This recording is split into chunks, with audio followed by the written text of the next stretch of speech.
Brad, sharpensbest.com. How you doing today? Buck and Bear. I met these guys, really cool people. I met them at the Blade Show in Atlanta, Georgia. This year, Blade Show. It's just called the Blade, and it's in Atlanta. Okay. So anyway, I stood and talked to him for a while. Real nice young guy and young lady. So anyways, this is really funny. I'm going to let you come right in here. Just at a glance, and I've said this before, okay, at a glance it looked like Buckner on the sign, so I was like, Buckner, you know? And then I see it says Buck and Bear, Buck and with an N, Buck and Bear knives. So I had to stop and talk to them, and they got some really good stuff. I've mentioned them before, but it's time to mention them again. And we did a little a review on it and stuff, but now it's time to come out and actually get them dirty, scuff them up, chop some wood, chop a limb off. You know, they come in a really nice box. I mean, it's quality. We're not talking half quality here. These are really nice quality knives. They come in a nice quality box. You know, your instructions, you got it, you know, your sticker that comes with it.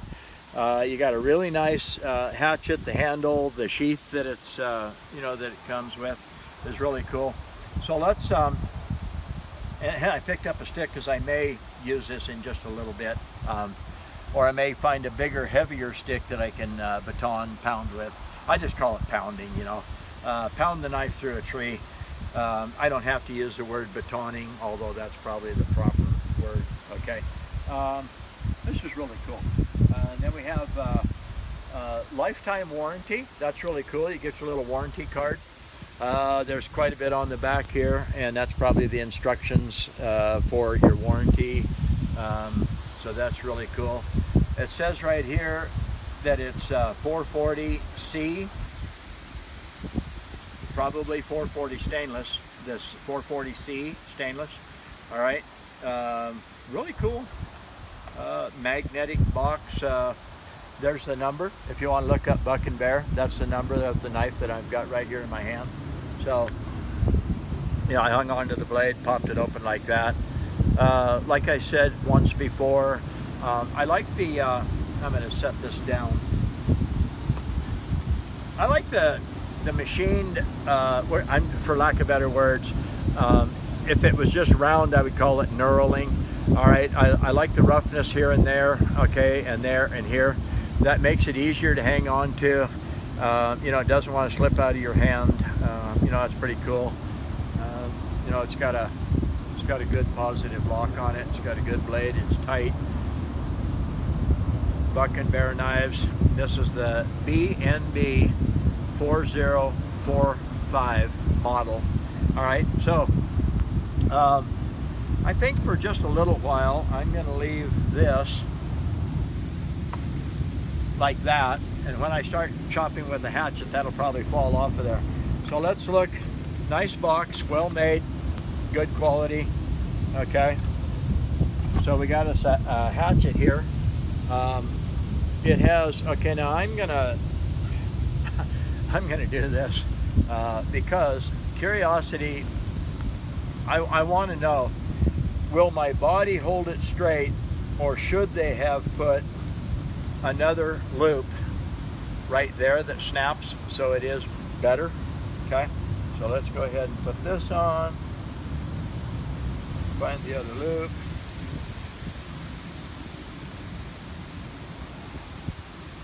I hate to do this to you, Buck and Bear, if it doesn't work out quite right. Okay, now I'm just going to have to say this is a poo-poo, buddy. Gosh, I hate to say that, but you need to change this because nobody wants a hatchet hanging off of them like that. So, yep, needs to be secured like that, not like this. All right, so let's go ahead and start checking on the hatchet a little bit. You guys sent me the hatchet and said I want an honest review. Well, that's why I put it on, because I was just standing here thinking I'm not real sure that I would like the way that's going to hang. Oh, looks like a gun sitting there that way from my way. All right, so we do this, put the belt back on. All right, let's go back to work here. So I know that's going to fall on the ground. So let's, actually I'm just going to put it back in my pocket. That's pretty sharp actually. I'm going to put it in my pocket like that. Pop the snap. Nice leather, double stitch, good heavy. It's got the welt between, I don't know what you guys would call it, but I call it a welt between the two leather, okay? We actually have the leather here and here, and then we have a little spacer in between. It's probably neoprene, I don't know, it might be leather. And what that does is that spreads the two sides apart a little bit so the hatchet's not actually touching this part. If it is touching, it's touching that little spacer that goes in between. So let's open it up here. Wow, that feels good. Okay, that's a really nice sheath, but they really need to put that extra strap on there. All right, so I'm gonna hold still here, and you can see D2. Now I wonder if that means D2 like in tool steel. All right, it's probably what I think it would mean. All right, so you have your buck and bear knives. There's the symbol, the B, backwards to the B. Nice wood handle. Some different variations in the wood to help you hang on to it like that. If your hands are really cold, maybe you got a little fish guts fat tallow on your hands, and your hands are cold, that wouldn't be an easy handle to hang on to. I would rather see a different type of handle. You do have an eyelet back here, okay, so that you could actually make a tether, okay, to put your hand in, so that if you're on ice or snow and you're chopping, you slip a little bit, it drops, it only goes as far as your wrist will let it go, then you pick it back up. So a lanyard, and I don't think it came with a lanyard, so some type of lanyard, okay, to put over your wrist. All right, it is not sharp on the back, that's a good thing. You do have a point here that you could probably use to pull yourself up on something. That would be okay, I'd like that. Got about nearly a 4-inch, I would say probably 3 3/4, 4 inch probably be about like that. My hand is 4.5 inches wide, so it's down in there. It might be 4 inches, okay? It does feel pretty sharp, that's good.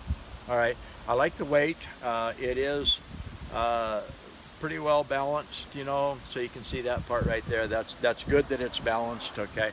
Some things like a framing hammer, 32 ounce, you got to choke up on a little bit to get it balanced.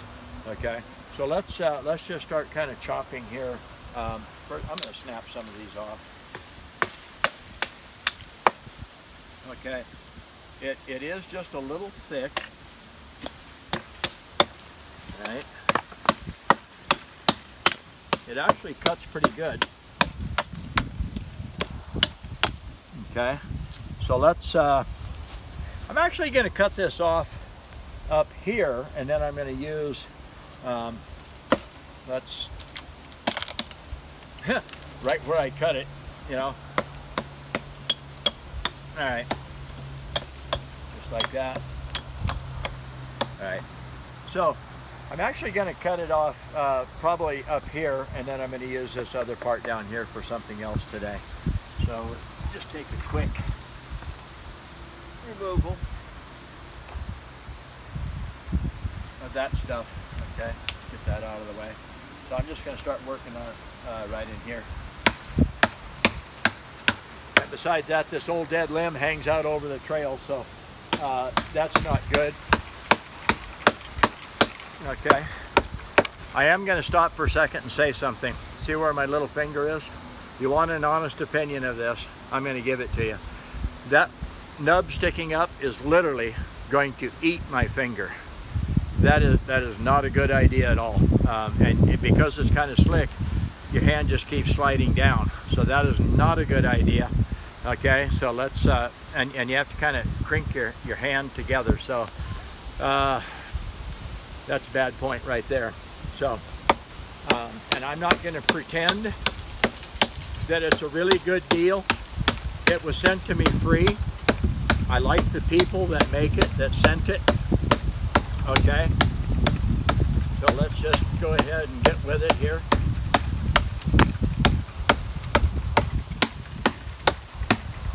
It does hit with some authority. It works pretty good that way. Oh my God, that's hard on my little finger. No offense intended to you guys, but you did not take your prototype out and actually put it to work. You designed it, you made them, you sell them, you got to change them. All right, I'm going to hold this up just a little bit so it doesn't just break off.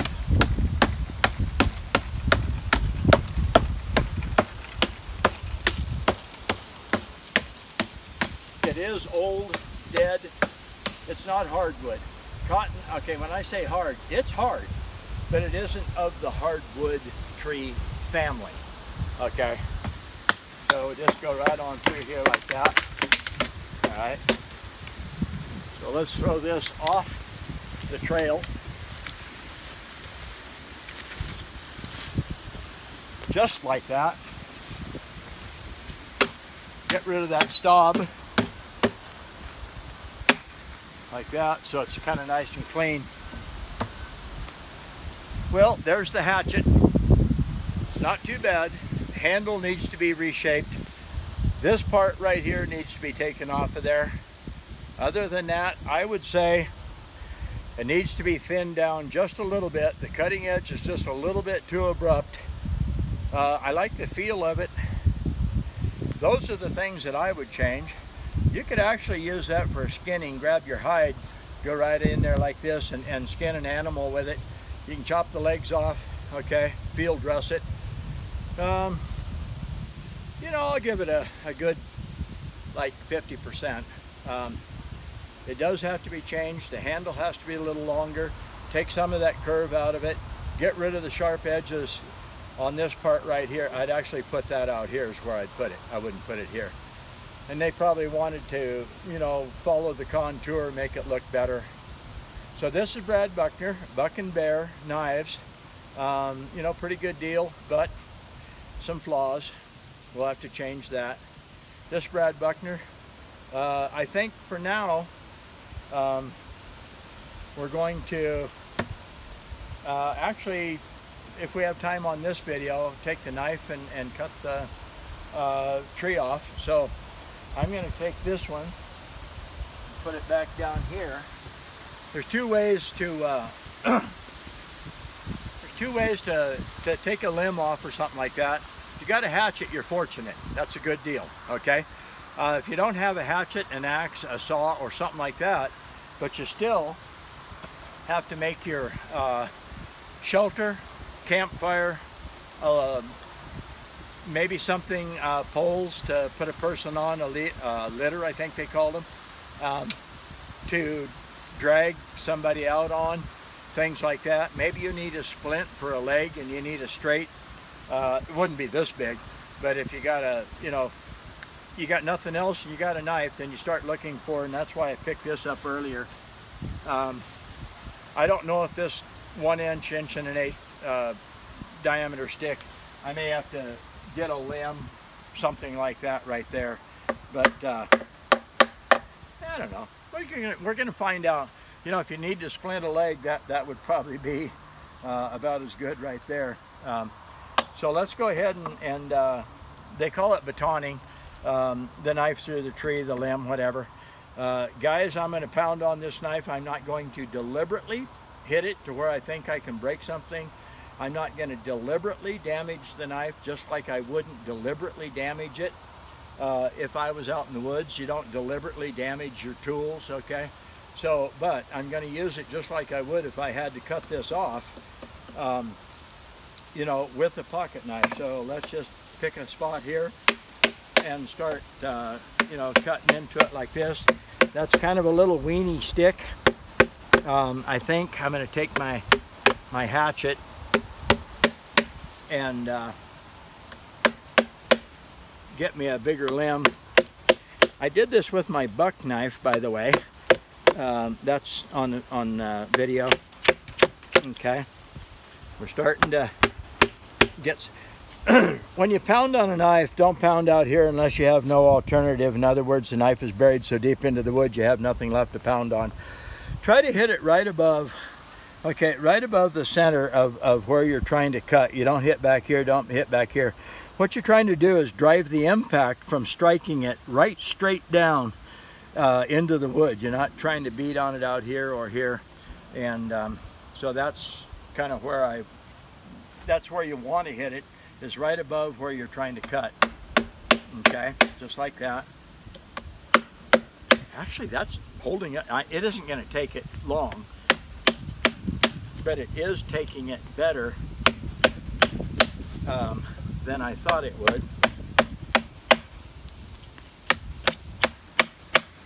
All right, let's shorten it up a little. And this is going to be hard to do because I can't turn the stick. So I have to turn me around. Obviously I can't get all the way through when it's only that wide. I can't get down in there like that.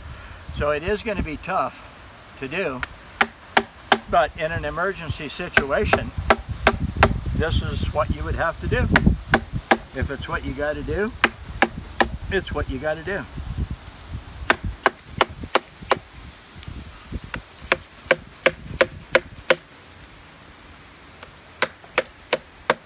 And we're getting some pieces out of there. Now that's not a hardwood tree, but that old dead cottonwood limb is well preserved and very hard. And I may have picked a little bit big limb. Man, you can tell this is really not crappy wood. That's only 1 inch in diameter. It's very old, it's very used up, you know, as far as its greenness and everything, but I'm beating on that pretty hard and it hasn't broken. So the stick, if this is that tough, you know this stuff is tough.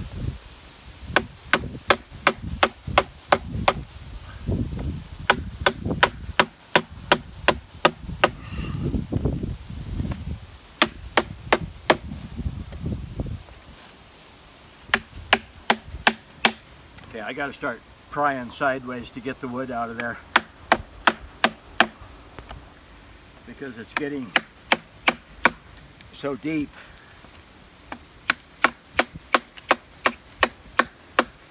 That it's hard to get the chips. How's that bucking bear lynx knife? Pretty nice blade. Actually, I think it is. I just about bet you that the people who developed this knife didn't do this to it.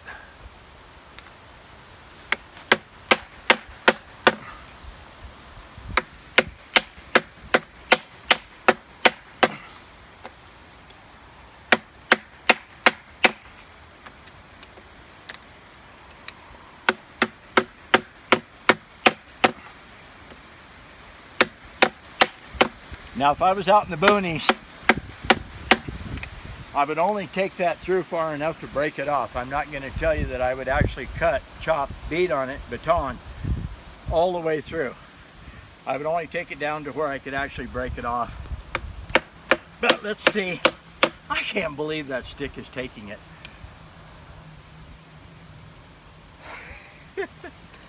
That's good. That's a good stick there. Oh, there it went.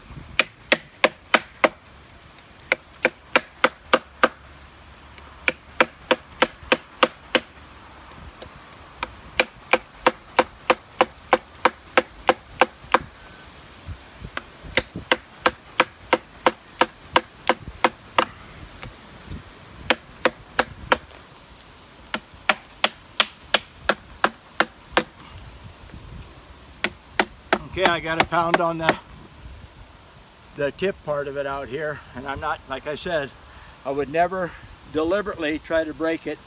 That is not what you do. Okay, I don't do that. I watched a guy try to do that. He actually did it to a buck knife. Deliberately stuck it in a piece of wood in such a way, and then batoned on it, pounded on it until he broke it sideways, and then talked about how bad the knife was. I've got that same knife, and I'm trying to think of what the actual name of the knife is, and I will. I haven't used it in a long time, but I pounded and beat on that knife and pounded and beat on it. I didn't do any damage to it. Whoa. I'm telling you, that wood is tough. because if you come in sideways and take a look and see how much I've got out of there. So let's just come right on around this way. I gotta be honest, Brad, I'm interested to see if that knife can slice some paper after this. Me too.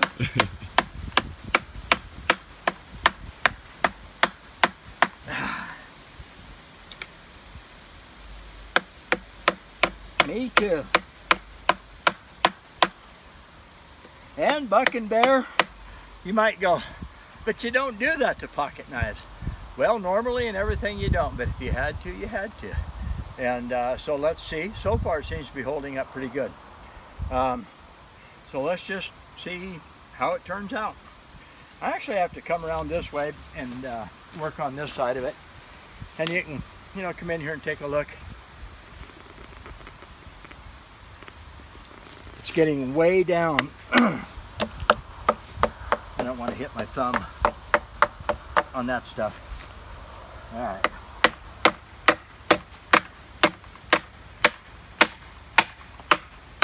All right. Time for a new beating club.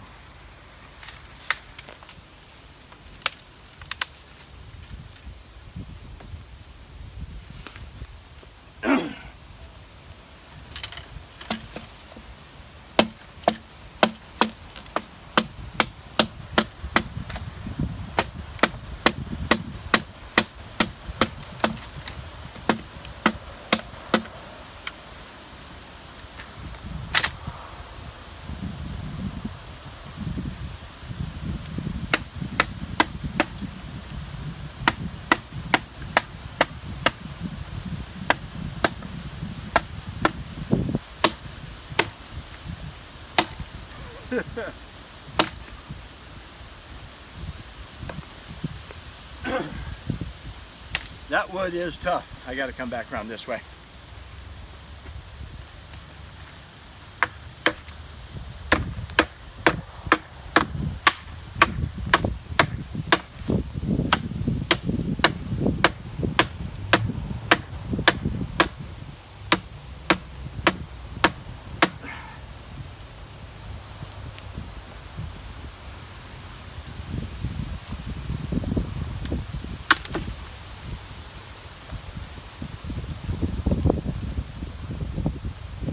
This Brad, sharpensbest.com. That would make fantastic furniture. So, you know what? Let's see. That knife actually feels very sharp. Go back to our Denver magazine. Pull the piece out of there. Fight with the wind. Actually, I'm going to make my piece a little smaller. Good Lord. You have to be kidding me.